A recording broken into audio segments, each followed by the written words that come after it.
Hi everyone, ఈ వీడియోలో 10 నిమిషాల్లో అయిపోయే పన్నీర్ బుర్జీ ఎలా చేసుకోవాలో చూద్దాం. మనకు కావాల్సిన ingredients paneer, capsicum, onion, tomato, మిర్చి, లెమన్, కొరియాండర్. ఫస్ట్ ప్యాన్లో ఆయిల్ తీసుకుని ఆయిల్ హీట్ అయ్యాక ఆనియన్స్ యాడ్ చేసుకోండి.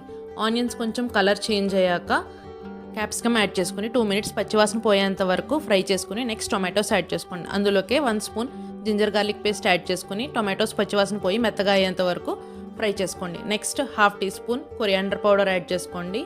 Next 1/4 teaspoon jeera powder, salt, కొంచెం పసుపు, 1 టీ స్పూన్ కారం, 1/4 teaspoon garam masala add చేసి నెక్స్ట్ చిల్లీస్ యాడ్ చేసి మసాలా అంతా కూడా మంచిగా ఫ్రై చేసి ఒక మంచి అరోమా వచ్చిన తర్వాత పన్నీర్ యాడ్ చేయండి.